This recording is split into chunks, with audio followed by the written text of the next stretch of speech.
Let's talk about another myth in medicine. I think that's number 6. Okay. Now, we're talking about oxygen for COPD. Please, give me a break. Give me a break. This is crazy, professors.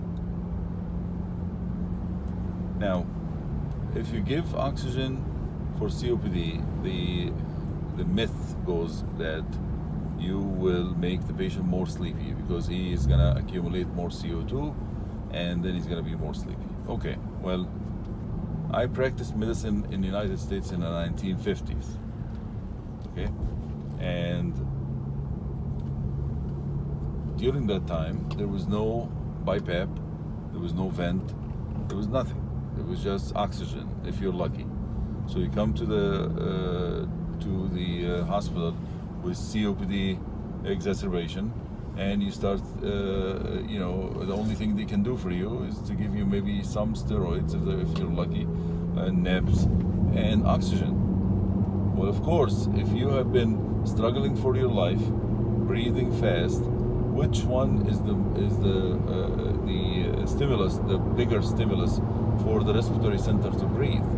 Of course, the oxygenation is a bigger stimulus because that's what kills you first. But if you're struggling for that, and you're hypoxic, and you're hypercarbic, and you're tachypnic, your work of breathing is up to the roof, and you've been doing that for a day, and now somebody just gives you oxygen, so it relieves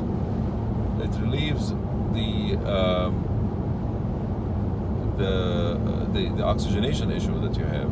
And once you relieve the oxygenation issue, your work of breathing will go down a little bit because you're kind of relaxed. Because that's the more important. Don't listen to anybody that says that CO2 is more important stimulus.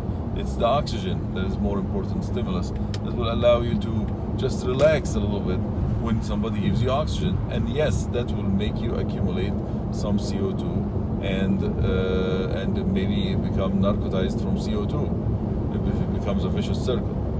Okay, now let's ride the time machine and let's go to 2021 in the United States. Who is the idiot that's gonna give a COPD patient just oxygen in the ER? Who's gonna do that? Somebody with increased work of breathing, hypercarbic, hypoxic. You think anybody's gonna put oxygen on them? Well, if you work in that place, then tell them, yeah, don't do that. But what ends up happening is that people extrapolate from the stupid practice that was wrong in the 50s, and it was actually debunked already, and nobody does it, and hurt so many patients. Okay? Now, once you go on the BiPAP, that theory is off. This theory is completely off. It's just thrown out off the window. That doesn't exist anymore, right?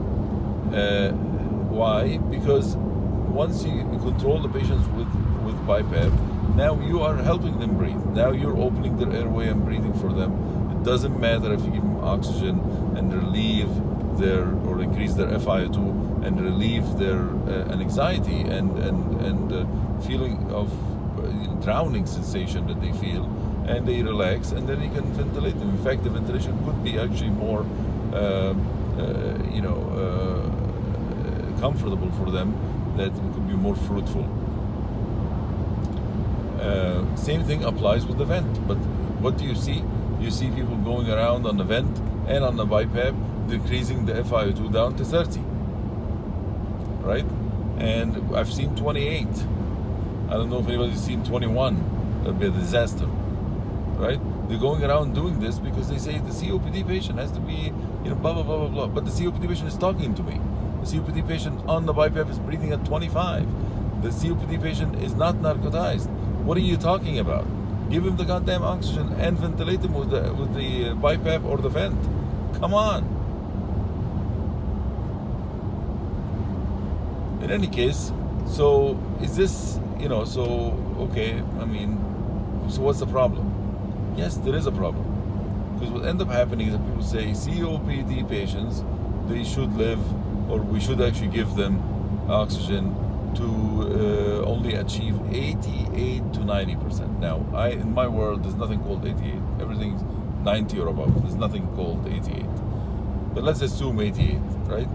And then you see the intern walking around, have nothing in his brain, has an empty brain, and then walking around saying, oh, the patient has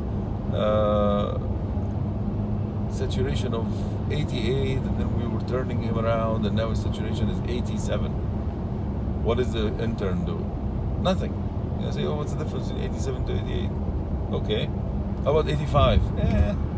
He's talking, he's good. And we keep doing that. Right? Even 88 itself. Okay? What does that do? When you decrease the oxygenation without justification, if you decrease the oxygenation because you live in under the rock somewhere where they don't have BiPAP or whatever, and the only thing you can give is oxygen, you should be judicious with oxygenation, like in outpatient settings, for example, that don't have BiPAP. You just give them oxygen, and hopefully they will maintain a balance between okay oxygenation and okay ventilation, okay? But if you're in the hospital and somebody comes to you and you already put them on BiPAP, when you decrease their oxygen to the level of 88 to 90, there's something called hypoxic pulmonary vasoconstriction, and this will result in constriction of the blood vessels that are going to hypoxic areas in the lungs. So that will result in an increase in the pulmonary artery pressure. Okay, so let's think about it. Now, that COPD patient came to you complaining of COPD or COPD exacerbation. He already has cor pulmonale at home. He was already having a compromised right ventricle. When the COPD exacerbation happened and became hypoxic and hypercarbic, his cor pulmonale worsened, his pulmonary artery pressure increased, and his right ventricular function even worsened more.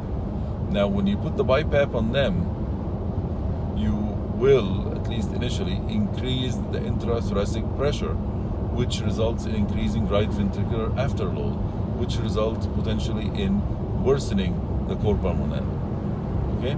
Now, when you decrease the FiO2 for no good reason and decrease the saturation for no good reason, what's going to happen is that the patient is going to have hypoxic pulmonary vasoconstriction, which further increases their pulmonary artery pressure, which further increases their hypoxia, which further increases their pulmonary artery pressure, which results in ballooning of the right ventricle and failure of the right ventricle, which results in flattening of the septum, which results in the left ventricle now is not able to relax completely, so it develops diastolic dysfunction and starts flashing in the lungs. So now we took a patient with COPD exacerbation, and because you're an idiot, you caused cor pulmonale, acute cor pulmonale on chronic, acute pulmonary hypertension, and acute CHF pulmonary edema. Whereas if you just listen and just have a minuscule of intellect, you are on the BiPAP, you do have gases, you measure gases, put the goddamn patient on a good amount of oxygen to give him an appropriate saturation, about maybe 93, 95, 90 at the most, if you can't go above 90, but never stoop down in the 80s. That will bring up the cascade that I explained. Thank you.